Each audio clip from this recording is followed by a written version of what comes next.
অবশেষে সমাধানের পথে শাকিব খান এবং আফরান নিশোর দ্বন্দ্ব। জয়ী হতে চলেছেন সাকিবিয়ান তথা শাকিব খানের ভক্তরা। বিস্তারিত জানতে একটি লাইক দিয়ে সম্পূর্ণ ভিডিওটি দেখতে থাকুন। আপনাদের সাথে রয়েছি আমি ওয়াসিম। আর ভিউয়ার্স, যদি সম্ভব হয় ভিডিওটা একটু শেয়ার করে দিন, সকল সাকিবিয়ানরা যেন এই ঘটনা সম্পর্কে জানতে পারে। ভিউয়ার্স, গতকালকে আমাদের বরেণ্য চলচ্চিত্র পরিচালক বলি বা প্রবীণ চলচ্চিত্র পরিচালক বলি স্বপন চৌধুরী একটি ভিডিও বানিয়েছিলেন। সে ভিডিওতে শাকিব খানকে জিম্মি করে তাণ্ডবে আফরান নিশোকে নেওয়া হচ্ছে, এই টাইপের একটা ভিডিও বানিয়েছিলেন।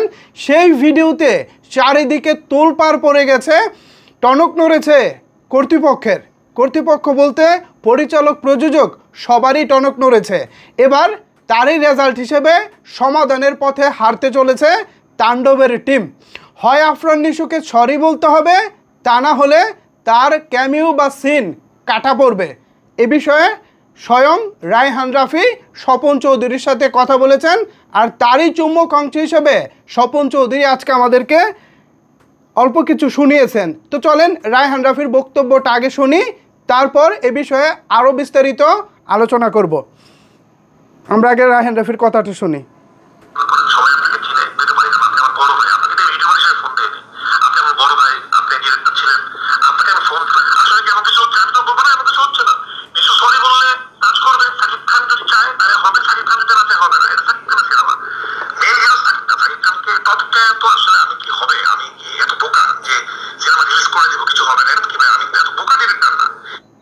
কথাটা কতটুকু ক্লিয়ার বুঝেছেন আমি জানি না, কারণ কথাটা অতটা ক্লিয়ার না। আমি বলতেছি, শাকিব খান যদি চায় তাহলে আফরান নিশো থাকবে, শাকিব খান না চাইলে থাকবে না।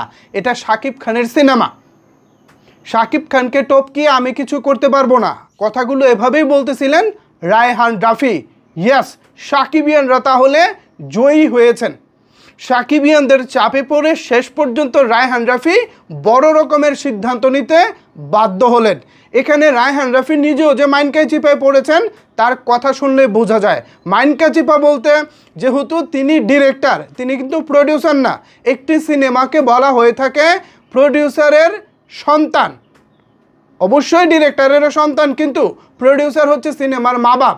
প্রডিউসার যদি টাকা লগ্নি না করে, টাকা খরচ না করে, তাহলে সিনেমা হবে না। আমার মতো আপনার মতো হাজারটা পরিচালক থাকলেও কাজ হবে না যদি না কেউ প্রডিউস করে, প্রযোজনা করে। তো সেই প্রডিউসাররা যখন পরিচালককে চাপের উপরে রাখছিলেন, নায়ককে চাপের উপরে রাখছিলেন, তখনই একটা ধোঁয়াশা তৈরি হয়েছিল, তখনই একটা চারিদিকে ক্ষোভ তৈরি হচ্ছিল।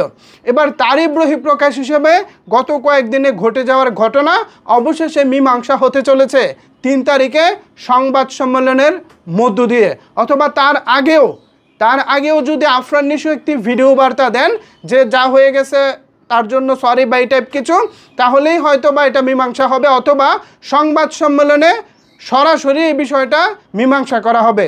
যদি আফরান নিশো তার জায়গা থেকে সরি ফিল করে, তার জায়গা থেকে দুঃখ প্রকাশ করে ওপেনলি, অথবা শাকিব খানের কাছে, তখনই কেবল বিষয়টা সমাধানের পথে যাবে। সমাধানের পথে বলতে তখনই কেবল তার সিনটা তাণ্ডবে থাকবে অথবা থাকবে না। এই হচ্ছে মূল বিষয়টা। আপাতত এই ছিল এখনকার মতো আপডেট। পরবর্তীতে আরও গরম গরম আপডেট আসতেছে, পরবর্তী ভিডিওগুলোতে জানানোর চেষ্টা করব। তো এখন যে আপডেটটা পেয়েছেন এতটুকুতে আপনাদের মন্তব্য জানতে চাই। নিচের কমেন্টস বক্সটা আপনাদের জন্য ওপেন রইল। ধন্যবাদ সবাইকে এতক্ষণ আমার সাথে থাকার জন্য।